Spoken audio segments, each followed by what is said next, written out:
Welcome to the Success Ascent. My name is Pat Mancuso, the creator and host of our show. Today we welcome entrepreneur, business owner, investor, Adrian Sabatino.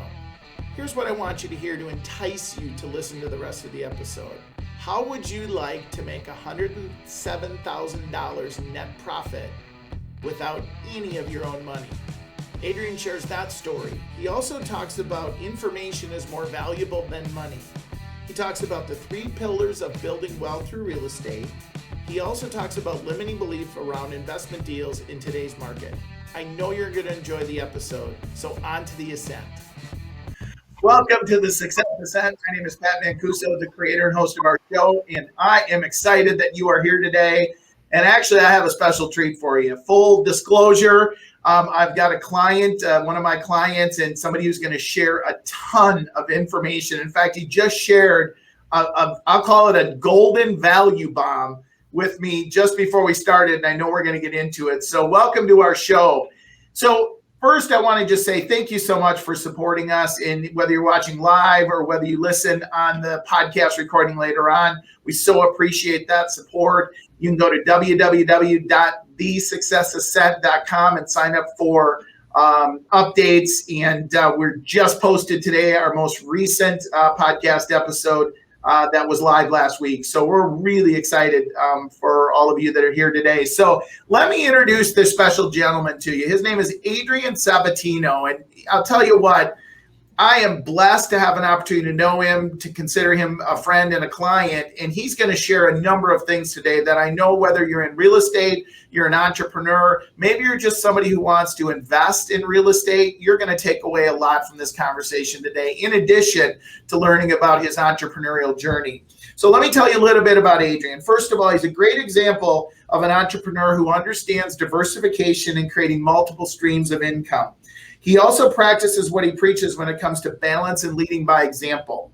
Adrian has over 20 years real estate experience in Southwest Florida. He owns and operates multiple businesses, including the Summit Group, a mega agent team. He's the operating principal of 2 Keller Williams market centers, one in Naples and one in Marco Island. He also personally has flipped over 100 homes. He continues to do that today and build single-family homes and investment homes. Adrian, welcome to the show.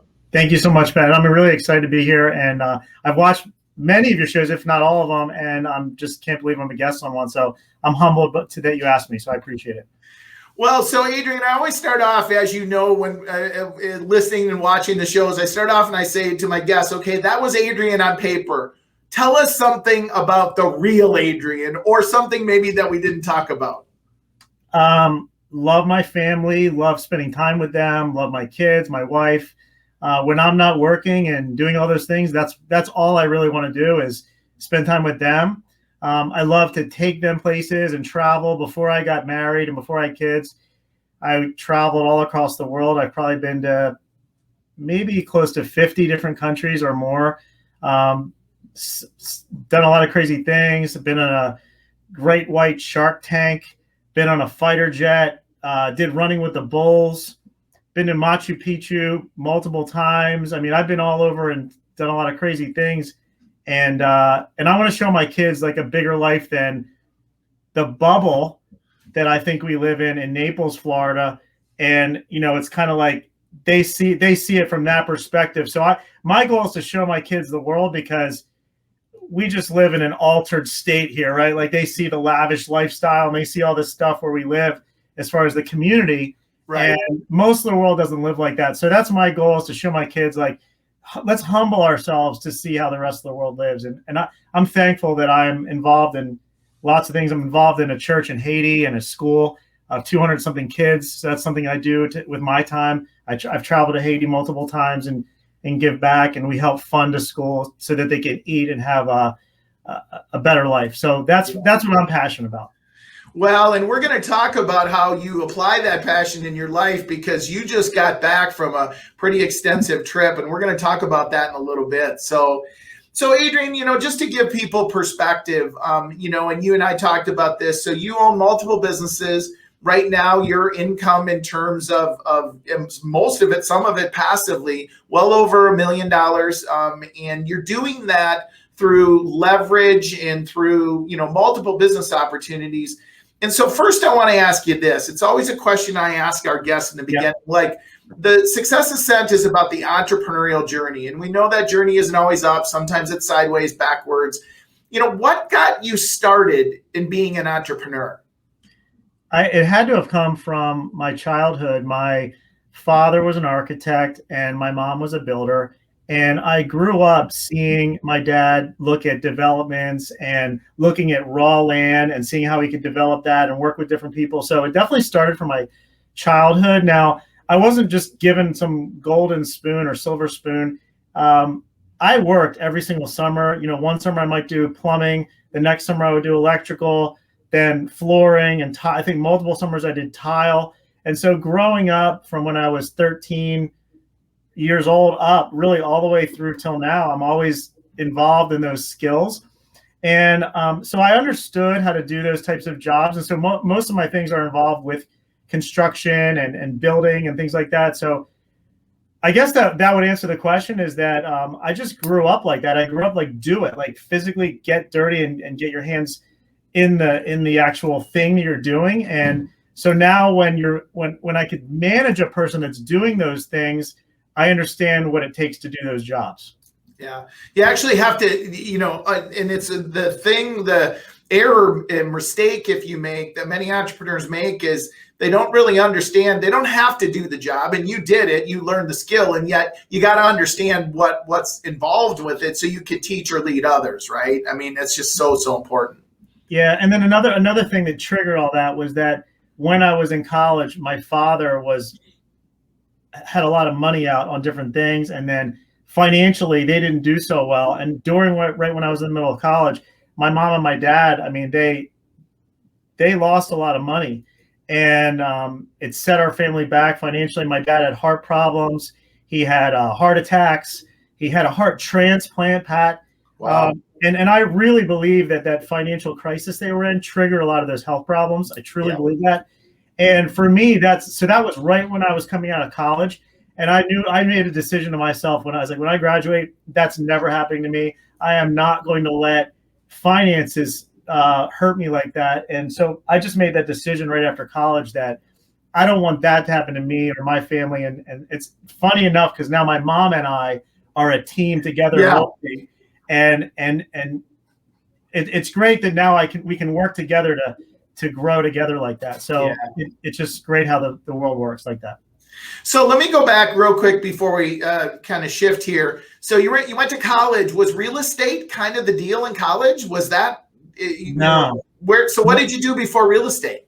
No, because I grew up with just being ingrained in my brain and my body that I need to build houses and do that. Like I didn't want to do that. So I went to college and I was trying to stay away from that. There was this network marketing thing called Equinox. There was a guy named Bill Gould. I think he even got arrested, this guy. Like it was just a kind of a bomb that went off. But what I learned was multi-level marketing, and I learned to be a business owner in college. I got to the highest levels in that it was called Equinox. We sold water filters, filtration systems. We sold healthcare products, all that stuff. So I did that in college, and I got myself through college doing that.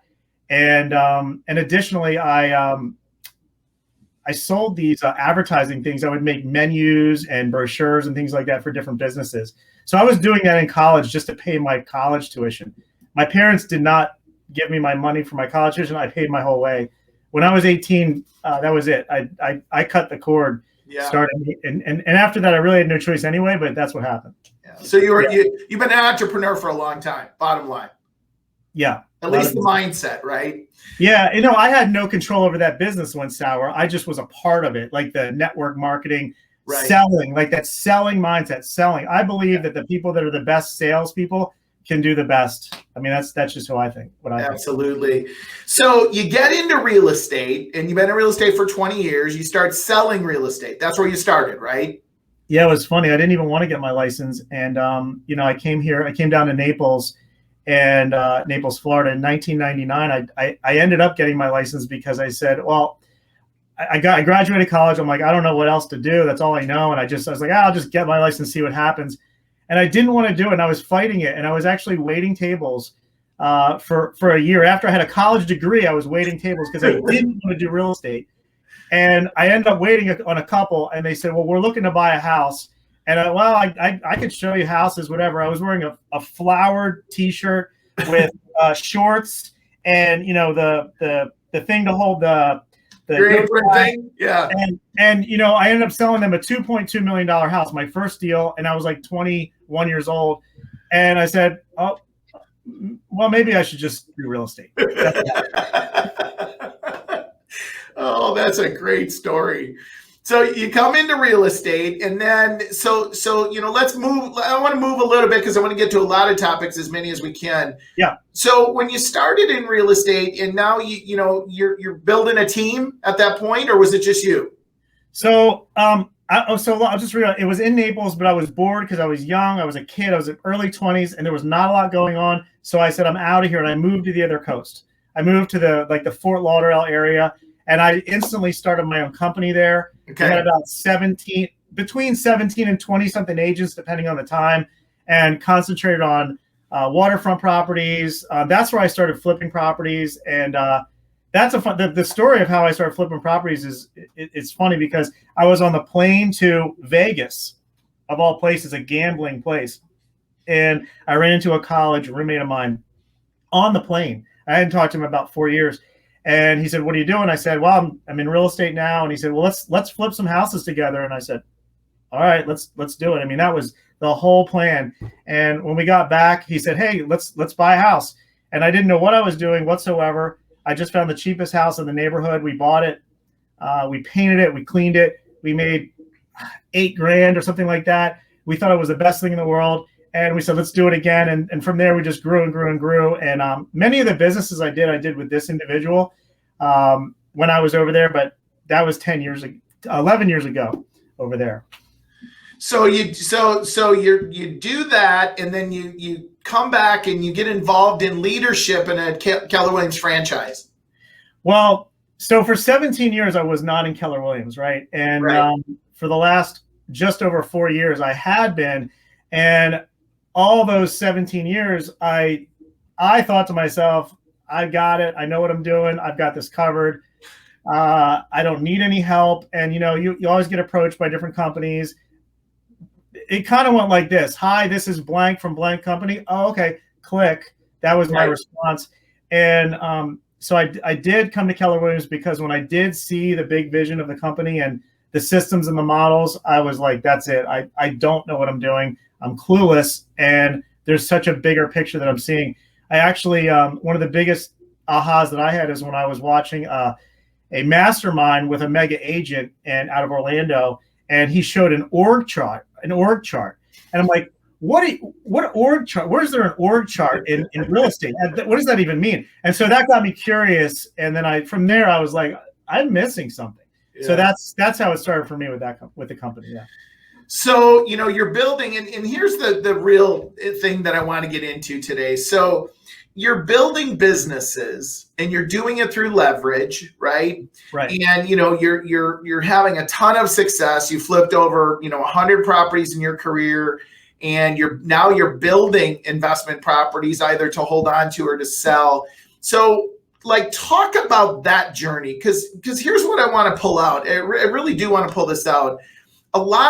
First, we know history tells us and research tells us that the most wealthy people typically have real estate as part of their portfolio, whether it's multifamily, land development, et cetera. So you're doing it, you're building wealth through it, and you're doing it with I say not a lot of investment. Even in some cases, you told me before we started, your most recent deals, you didn't have any money into. Right. And most people would hear that, Adrian, and they'd go, no way, that's not possible. I would think the same thing if I didn't do it myself, probably. Yeah. So talk about that. How did you get started? What are the things that you've done that you would share with people? If they're thinking, ooh, I got to do that, what do I need to do? So with flipping houses and investments, I know that there's three things that are the most important, three pillars of investments, which is treasure, time, and talent. So the treasure being money, then there's my time, and then there's the talent, and those are the people that I surround myself with. like my team, right? Like the talent's my team. Like it could be the builder, it could be mortgage people, it could be maybe even other investors that are willing to put their money where I think they should put it. So that's, to me, those are the three pillars. So that's how my mindset is. At the beginning, it was just me. It was just me literally painting the houses and putting my time into it, and me going and getting a mortgage because I didn't have the money to do it then on the first handful of houses, or probably even 10 houses. I had to go get loans. So it was just chipping away until I gathered the amount of resources to then fund those by myself. And then when I started funding those by myself, then I started to gain recognition, and partners would, or investors would say, "Oh, you know what you're doing. Can I put money?" So it was a progression, Pat. It wasn't overnight. It was because people see that you are doing things the way, and they want a part of that. So they're willing to give their money to use me as the leverage for their money, to put their money in a position to make more money. So as far as when we're talking about that zero money, it's not that I couldn't have put my more money and probably gained 100% of the profits. It's that by using other people's money, I could take my money and make even more money on other things. So that's how I looked at it. But it's the three pillars. It's the treasure, it's the time, and the talent that that if you're starting out, you are all three at the beginning. That's how. Well, and I love the is it OPM, other people's money? I mean, I've heard you hear that a lot, and people wouldn't think about that, right? But what you're saying is, let's say I'm a real estate agent, let's say that I'm just a business owner, let's say I'm just somebody that wants to build wealth, and I see an opportunity. My first thought that you would have, most people have, is, well, I don't have the money, and yet that really is not the challenge, right? That's not anybody's challenge. It can always go find money. Well, the information, I think, is more valuable than the money, right? The information on that of a source of an opportunity. Right. That's the value. It's not the money. The value is that I understand that this is a deal. Right. That's worth everything right there. And so when the deal is found, okay, well, there's locking up the deal, whether it's in a contract or whatever that looks like, and then how I have control of that opportunity. And then I can take that opportunity, and then I can go to this person or this person or this person and say, do you want a piece of this? Do you want to partner with me, or do I want to keep it myself? So that's how I look at it. It's not the money that's the most important thing. It's the information and what you're doing with that. Like once you understand that there's a deal, then it's creating a control around the deal so that you can take it and make money on that, right? Because that's how I see it. Well, and then that allows you to leverage that into other opportunities, right? Yeah. So if we're talking about flips or investing, like if that's the conversation for the moment, it's that when there is a deal found, and I know, and I can prove it based on not speculation, by the way, because that's a big part of that's a whole class, the flipping class, but that in today's numbers, that this is a deal, like not that it's going to be, it needs to be a deal today. That's a big part of it. And then once you understand that and you could show the data, well, now anybody wants to buy it. Yeah. Once you can show that. Okay. So I have a question for you. Okay. Because you said something that intrigues me. In today, it's a deal. Well, how could there possibly be a deal in today's real estate market? Yeah, I get that question all the time. And as I told you before the call, I just closed on one last Friday that was $215,000 net profit. It was a flip. Wow. Net profit, which was with a partner. So right. I got $107,500 on that deal with $0 out of my pocket. Now that's today's market, right? Like I'll just stop right there and go, how many people listening to this right now who listen later on will go, I want that deal. And yet it's there. People just don't take advantage of it. The coolest thing is that it happened to be with an agent in our office, and I told him the number that I needed, and I was happy to pay him, and my net's the net. So I'm saying, right, now what I'm going to tell you is the expense.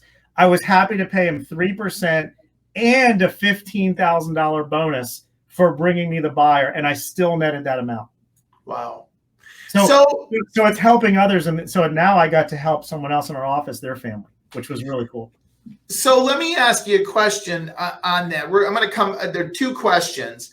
First, you talk about this a lot. You do, speaking engagements. You do training, and the thing that we talked about at the beginning is everybody could do this, but yet most people don't. Why do you think they don't? Like, what holds them back? Because the things that you're going to likely tell us that hold people back from doing this are the same things that hold people back from being an entrepreneur or being a successful business owner. So what holds people back?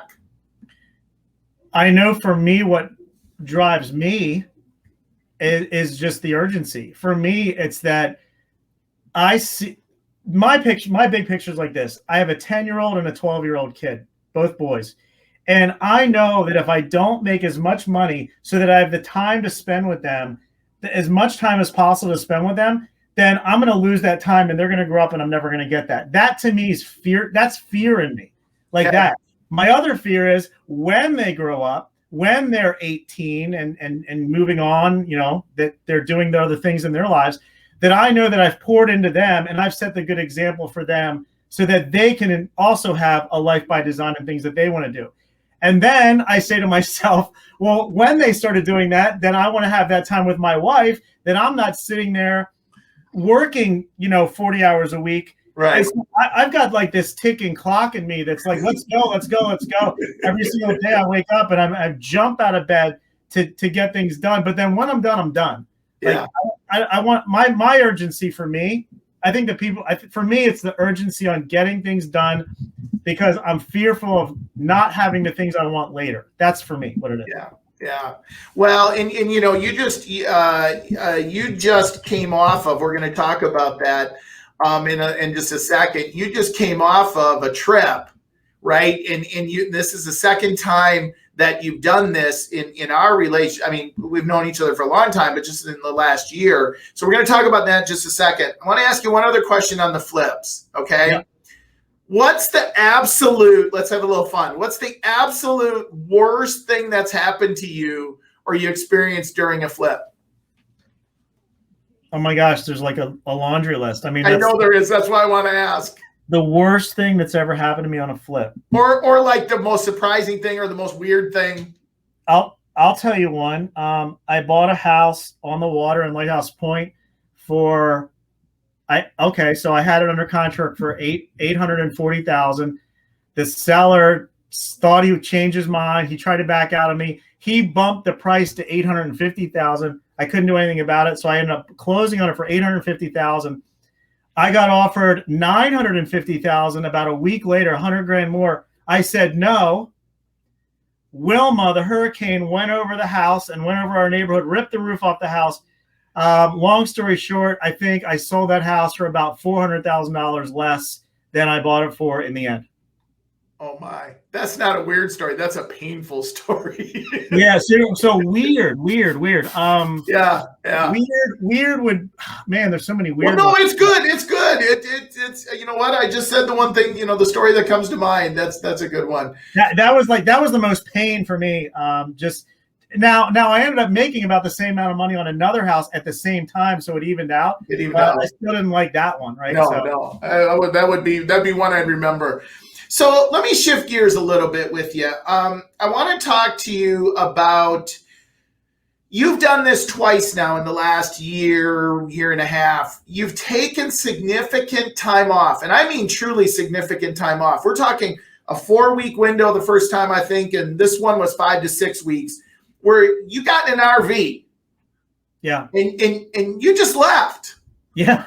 Yeah. And you traveled the country with your kids and your wife. And so first talk to me about, where'd that idea come from? COVID.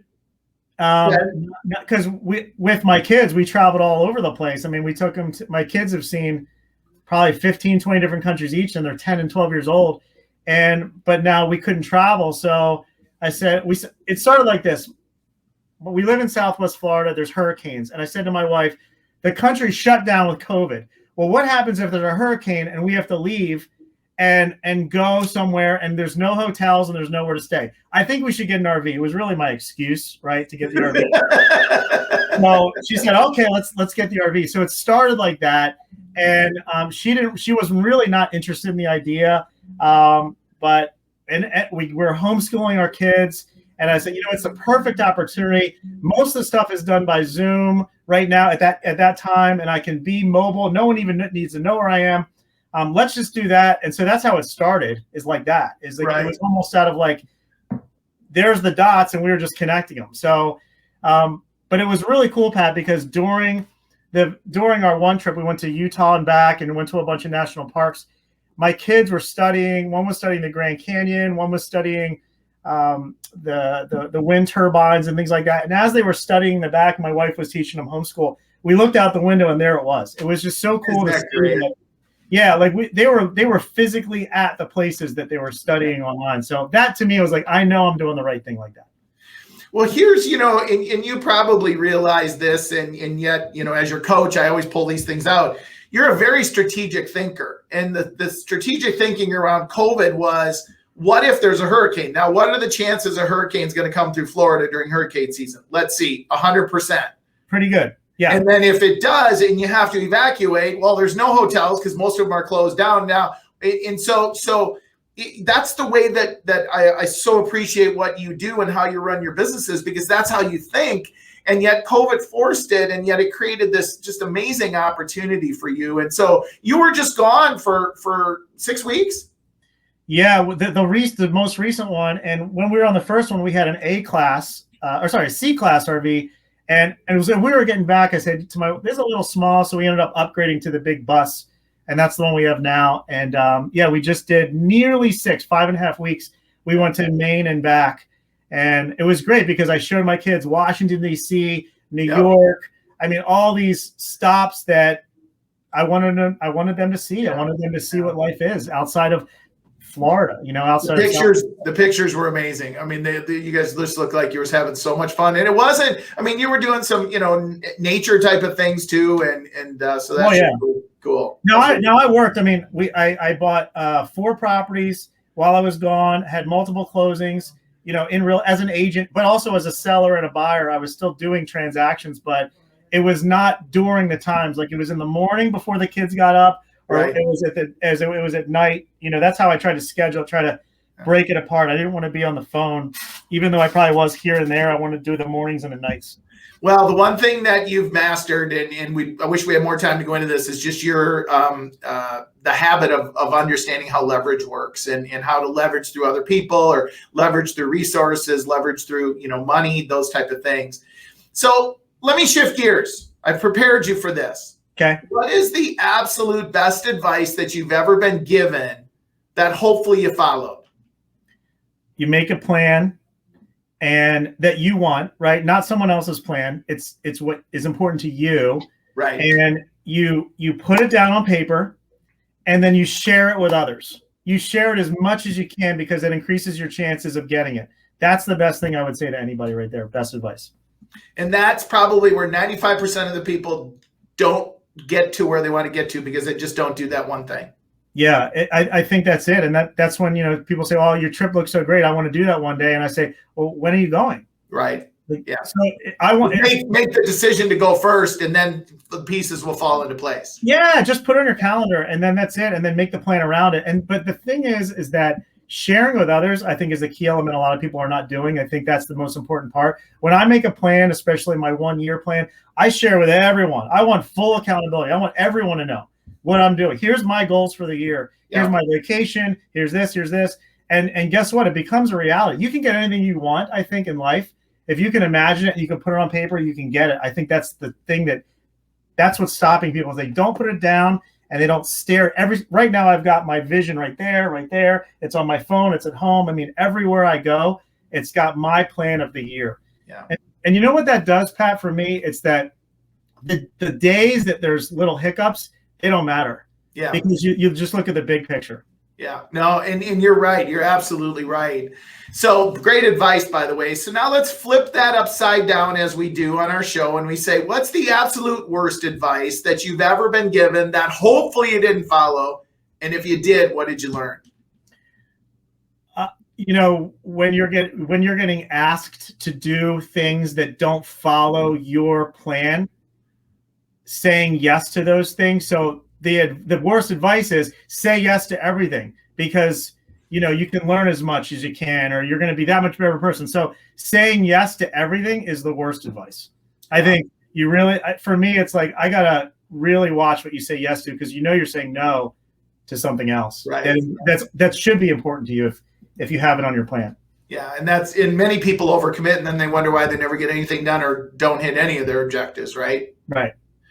So I'm going to ask you to get ready for your final thought, what you would leave us with while I do a little housekeeping here. So first of all, folks, we absolutely would love to connect with you. Please go to www.thesuccessascent.com. You can find us on all the major podcast sources. And we just now got on Amazon and Google, and it's crazy what's going on out there. So, who knows where you'll find us. I know you'll find us here at the Success Ascent.com. And so, Adrian, give us one final thought. And I'm going to put up here while you're doing that, how people can get in touch with you, whether it's to buy a property in Florida. Everybody's going there, right? There's still opportunity. So what would be your final thought as an entrepreneur, business owner, father, whatever you want to leave us with, I'm sure is going to be golden. I think that whatever you're thinking about doing, whether it's investing or flipping or starting a new business, it's not the question of, am I going to mess up? You're 100%. You're 100% going to mess up. That's going to happen. So it's accepting that, and then just knowing that, and then looking for the big picture, the final outcome. That's how I look at everything, flipping, investing. I am going to mess up horribly, and that's okay. Yeah. Because in the end, there's the gold. That's how I think it. Well, and you said something, and I'm going to give a little teaser to folks to go listen to the interview we just did with Steve Sims. Steve Sims talked about he was in the room with Elon Musk as one of the first X1, I guess it is, SpaceX rockets was coming down. And remember in the beginning when they exploded before they came down, and he was actually in the control room with Elon Musk when that was happening. And he described what people were going through when that failure happened. And it wasn't, oh my gosh, let's go into a corner and cry and we just lost a $50 million, $100 million rocket. It was, what are we going to learn from it so that it doesn't happen again? And that's what you have to do. So opportunities in Florida, people to buy or sell, they could invest. I mean, you've got lots of opportunities. So they get you at freefloridahomesearch.com. Yes, sir. Cool. Awesome. Well, Adrian, thank you so much for being here today. I am so grateful, and I'm just honored to have a relationship with you. And you did an awesome job today. I've been watching the love, the hearts, and all the folks that are watching and listening. So thank you so much for being here today, Adrian.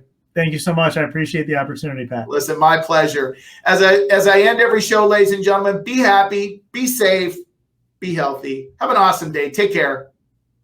If you've not yet subscribed, please go to your favorite podcast source and subscribe to the Success Ascent, or simply go to www.thesuccessascent, and that's ASCENT.com, thesuccessascent.com. Thanks so much for joining us today. We look forward to catching you on the next Ascent.